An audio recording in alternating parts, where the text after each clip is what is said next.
নমস্কার বন্ধুরা, আরও একটি নতুন ভিডিওতে আপনাদের সবাইকে স্বাগত। আজ আমি আপনাদের তৈরি করে দেখাবো একটি স্পেশাল মশলা দিয়ে সজনে ডাঁটার সম্পূর্ণ নিরামিষ একটি রেসিপি, যেটা কি এই গরমের জন্য একেবারে উপযুক্ত। আর এই গরমের সময় সজনে ডাঁটা খাওয়াও ভালো এবং এই সময় প্রচুর পরিমাণে পাওয়াও যাচ্ছে। তো বন্ধুরা, আর দেরি না করে শুরু করা যাক আজকের এই ভিডিওটি। সবার প্রথমে এখানে আমি নিয়েছি সজনে ডাঁটা প্রায় 6 থেকে 7টা, আর নিয়েছি এখানে দুটো মাঝারি সাইজের আলু লম্বা লম্বা করে কেটে নিয়েছি। আর এখানে ডাঁটাগুলো আমি উপর থেকে খোসা ছাড়িয়ে ভালোভাবে পরিষ্কার করে ধুয়ে নিয়েছি। ঠিক সেভাবে আলুগুলোরও কিন্তু খোসা ছাড়িয়ে নিয়েছি। এখানে ডাঁটা এবং আলু আমি আমার প্রয়োজন অনুযায়ী নিয়েছি, আপনারা আপনাদের প্রয়োজন অনুযায়ী নিয়ে নেবেন। অপর দিকে চলে এসেছি রান্নাটা তৈরি করার পদ্ধতিতে। গ্যাস ওভেনের উপরে একটি কড়াইয়ের মধ্যে 1.5 টেবিল চামচ সর্ষের তেল দিয়ে তারপরে এর মধ্যে দিয়ে দিলাম প্রায় 10 থেকে 12টা বিউলির ডালের বড়ি। ডালের বড়িগুলোকে ভেজে নেব লো টু মিডিয়াম ফ্লেমে যতক্ষণ না বড়িগুলোর লাল কালার চলে আসছে।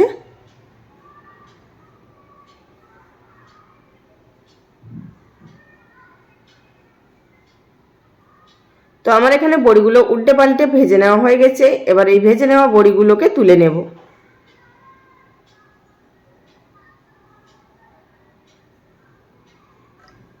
বড়ি ভেজে নেওয়ার পর যে তেলটা বেঁচেছে তার মধ্যে দিয়ে দিলাম আরও 1 চামচ পরিমাণ তেল। তেল গরম হয়ে যাওয়ার পর তার মধ্যে দিয়ে দিচ্ছি ফোড়নে 1 টিস্পুন পরিমাণ 5 ফোড়ন। অবশ্যই কিন্তু এই রান্নার মধ্যে 5 ফোড়ন ব্যবহার করবেন।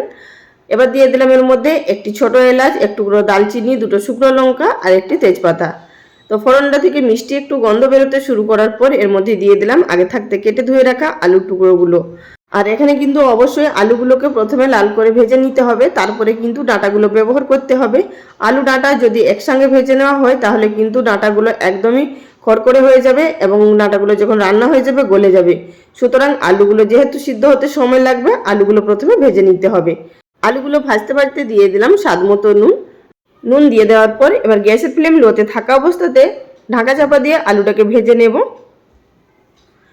তো এখানে প্রায় 2 থেকে 3 মিনিট মতো ঢাকা চাপা দিয়ে আলুটাকে আমি ভেজে নিয়েছি। এবার ঢাকাটা তুলে নেব, দিয়ে একটু নাড়াচাড়া করে নেব। আর দেখতেই পাচ্ছেন যে আলুগুলো কিন্তু খুব সুন্দরভাবে লালভাবে ভাজা হয়ে গেছে। এই পর্যায়ে কিন্তু এর মধ্যে অ্যাড করে দেব আগে থাকতে কেটে ধুয়ে রাখা ডাঁটাগুলো দিয়ে দেওয়ার পর প্রথমে একটু নাড়াচাড়া করে মিশিয়ে নেব।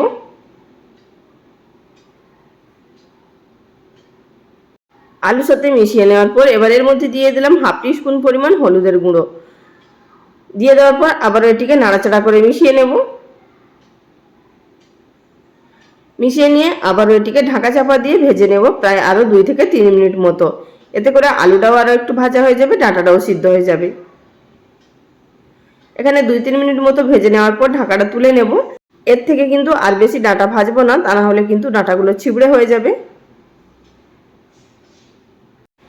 এখন আমি এর মধ্যে দিয়ে দেব আগে থাকতে আমি একটি মশলার পেস্ট তৈরি করে রেখেছিলাম। একটি মাঝারি সাইজের টমেটো, 1/2 ইঞ্চি আদা আর 2টো কাঁচা লঙ্কা একসাথে পেস্ট করে নিয়েছিলাম। এই মশলাটা দিয়ে দেওয়ার পর নাড়াচাড়া করে মিশিয়ে নেব। মিনিট 2-এর জন্য এটিকে কষিয়ে নিলাম। এবার এর মধ্যে দিয়ে দিচ্ছি যেই জারে আমি বেটে রেখেছিলাম, তো সেই জারটা ধুয়ে কিছুটা পরিমাণ জলটা দিয়ে দেওয়ার পর আবারও কিছুটা কষিয়ে নিতে হবে।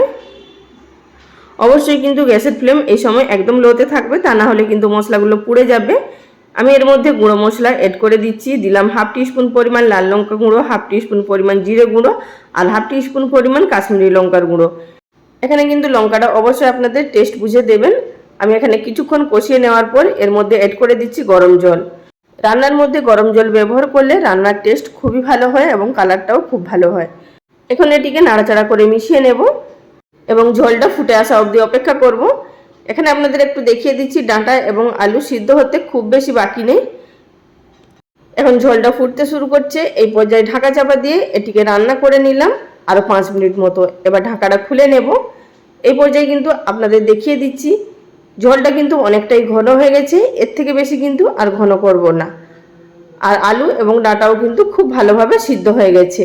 এই পর্যায়ে আমাদের দিয়ে দিতে হবে আগে থাকতে ভেজে রাখা বড়িগুলো দিয়ে দেওয়ার পর গ্যাসের ফ্লেম লো টু মিডিয়ামে থাকা অবস্থাতে আবার এটিকে ভালোভাবে মিশিয়ে নেব এবং আরও 2 মিনিট মতো ফুটতে দেব। আমি এখানে ঢাকা দিয়ে আরও 2 মিনিট মতো রান্নাটা করে নিলাম। এতে করে বড়িগুলোর ভেতরে খুব সুন্দরভাবে ঝোলটা ঢুকে যাবে আর খুব ভালোভাবে ফুলে উঠবে। তো আশা করি সেটা দেখতে পাচ্ছেন যে বড়িগুলো কিন্তু খুব সুন্দরভাবে ফুলে উঠেছে।